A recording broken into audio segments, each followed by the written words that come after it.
Good morning, everyone. My name is MightyStream. Today is September the 5th.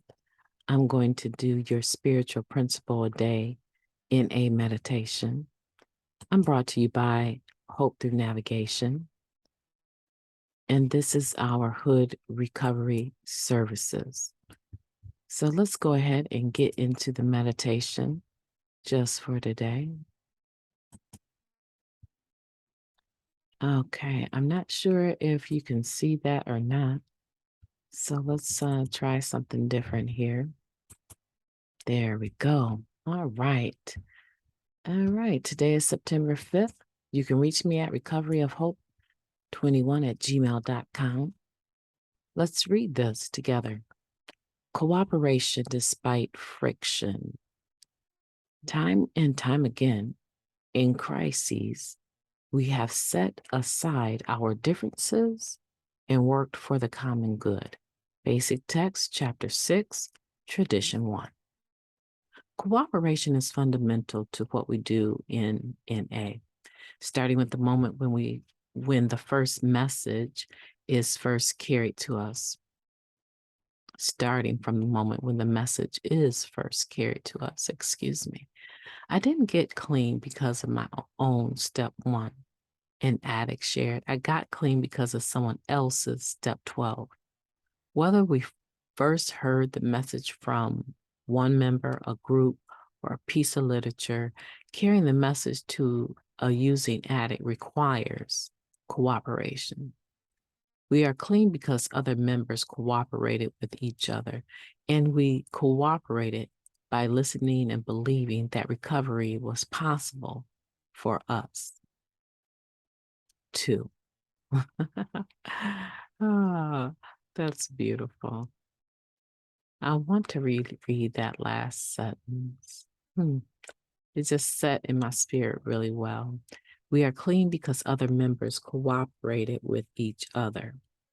And we cooperated by listening and believing that recovery was possible for us too. Oh, man, I still love that. Our cooperation in NA continues well beyond that first moment of willingness to listen and receive a message of hope.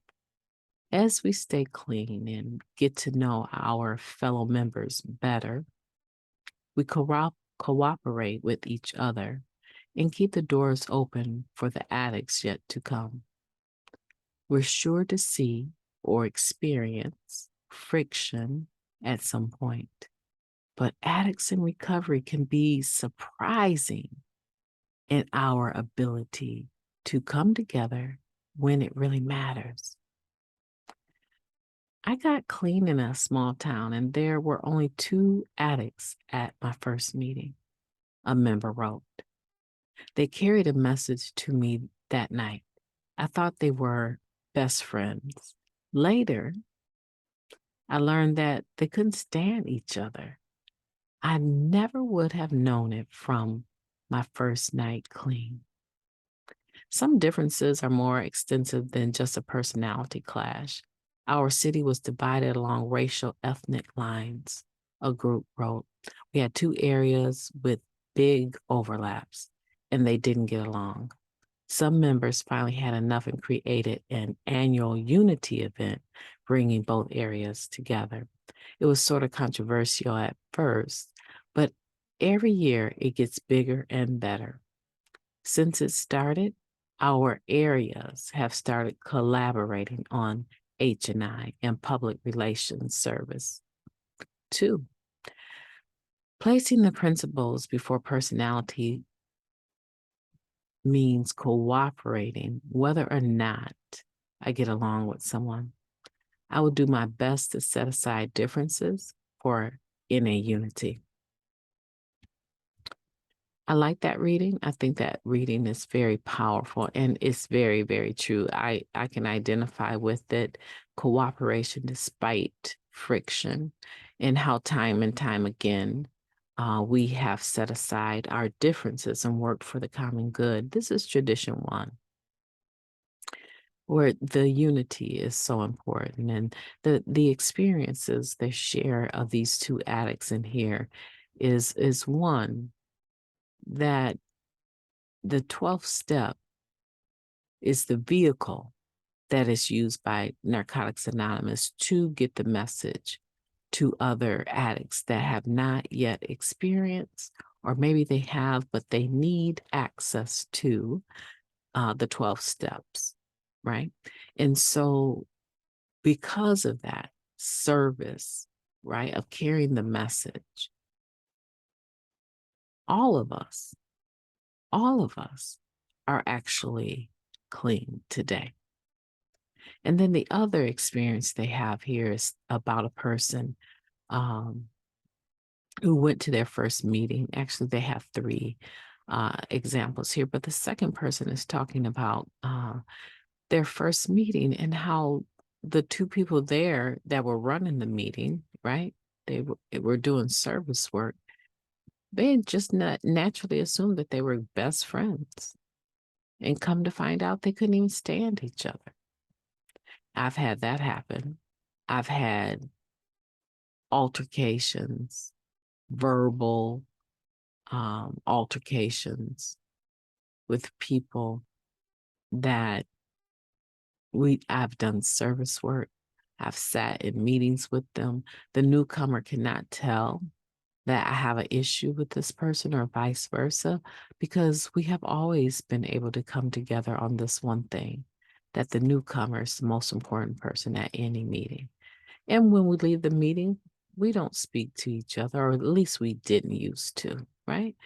Because they understand what I think and how I feel about what their behavior with newcomers are in the meeting. And so it's not something that's open for discussion, and it no longer needs to be discussed. However, have us both in the room and there's a newcomer,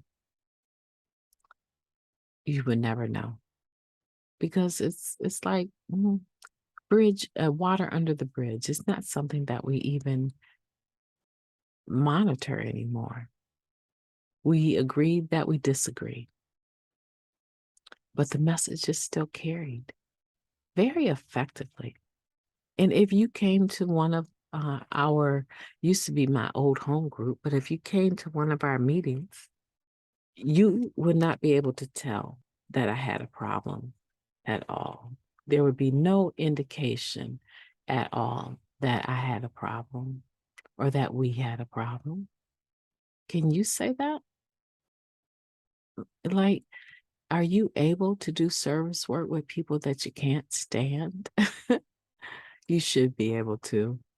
You absolutely should be able to experience the joys of doing service work and not having everyone favor you, or uh, you don't have to be close to anyone. Actually, that's your choice. You don't have to be on the phone with anyone. You don't have to communicate with anyone after a meeting. Now, I think relationship with people in recovery makes my life sweeter, and I do enjoy it. And I think that you should experience it as well. So, how about that? Let's think about the people that we are recovering with in the rooms of NA, and think about, how are we able to continue to cooperate and do service work in the spirit, right? Obviously, in the spirit of the tradition one.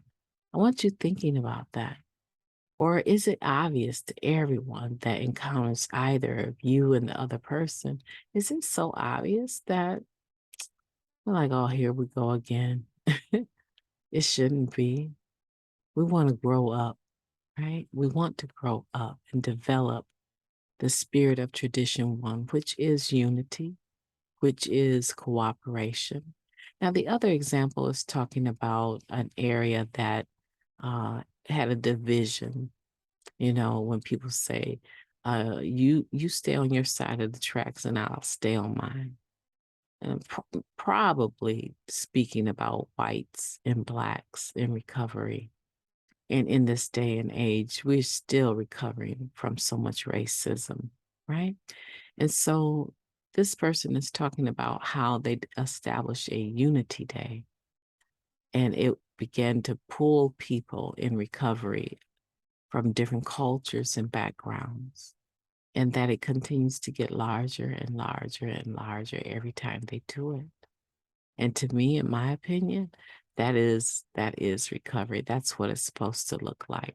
Diverse, cultural humility, where everyone defers to the other person out of respect. My name is Mighty Stream. I've enjoyed talking to you today, and I am going to end the share here. I'll be talking to you tomorrow. I hope that you have a beautiful, beautiful, beautiful Labor Day. Take care.